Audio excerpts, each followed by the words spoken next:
warahmatullahi wabarakatuh. Halo semuanya, perkenalkan nama saya Sakinah Wahid dengan NIM 2301020042 dari kelas 4A2 Akuntansi.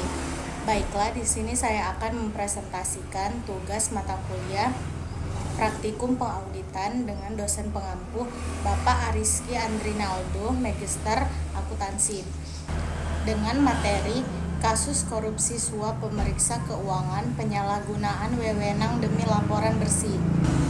Latar belakang kasus korupsi yang melibatkan pemeriksa keuangan dari Badan Pemeriksa Keuangan atau BPK menjadi sorotan publik karena menyentuh langsung lembaga yang seharusnya menjaga integritas dan akuntabilitas keuangan negara. Salah satu kasus yang cukup menonjol adalah suap yang diterima auditor BPK dalam rangka memberikan opini wajar tanpa pengecualian atau WTP pada laporan keuangan Kementerian Desa, Pembangunan Daerah Tertinggal dan Transmigrasi Kemendes PDTT tahun anggaran 2016. Baiklah, masalah yang terjadi yaitu masalah utamanya yang pertama, penyalahgunaan wewenang oleh auditor BPK yang menerima suap. Yang kedua, manipulasi opini audit atau WTP agar laporan keuangan tampak bersih meski bermasalah. Yang ketiga, korupsi sistemik melibatkan pejabat dari dua lembaga negara. Yang keempat, lemahnya pengawasan internal tidak mampu mendeteksi dan mencegah suap. Yang kelima, kerusakan akuntabilitas publik karena laporan keuangan jadi tidak bisa dipercaya. Dan yang terakhir, pencitraan berlebihan terhadap opini WTP mendorong tindakan tidak etis. Baiklah, adapun modus utama dalam kasus ini adalah pemberian suap oleh pejabat di Kemendes PDTT kepada auditor BPK agar laporan keuangan kementerian tersebut mendapat opini WTP. Uang suap diberikan dalam bentuk tunai secara bertahap dan disamarkan sebagai uang koordinasi atau uang lelah. Suap ini tidak hanya sebagai bentuk imbal jasa, tetapi juga sebagai intensif agar auditor tidak mengungkapkan sebagai temuan penyimpangan dalam laporan keuangan kementerian. Baiklah, adapun beberapa pihak yang terlibat. Yang pertama, Ali Sadli, auditor BPK yang menerima suap. Yang kedua, Rohmadi Saptogiri, pejabat tinggi di BPK, juga turut menerima bagian dari uang suap. Yang ketiga, Sugito, Inspektur Jenderal Kemendes PDTT, sebagai perantara dalam pemberian uang suap.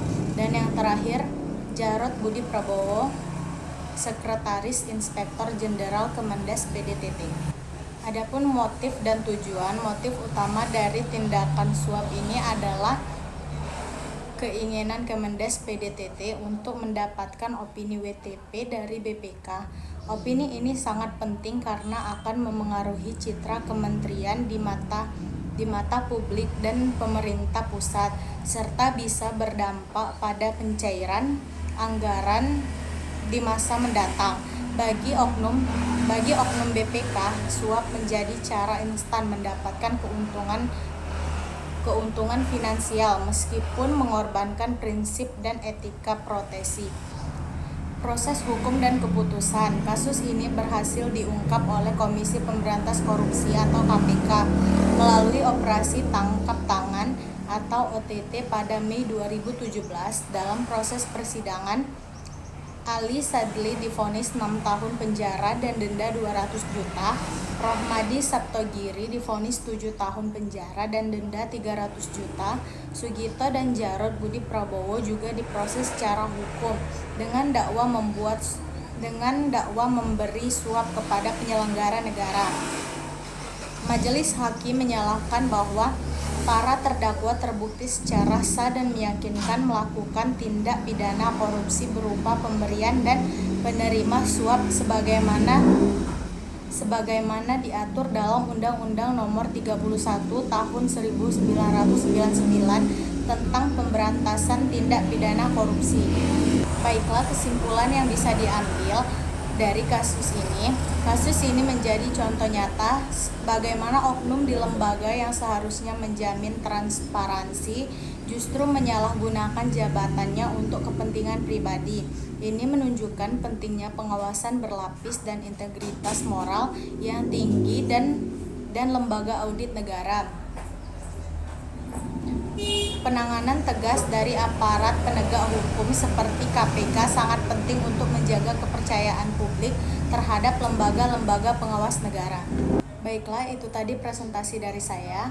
Saya ucapkan terima kasih. Wassalamualaikum warahmatullahi wabarakatuh. See you guys.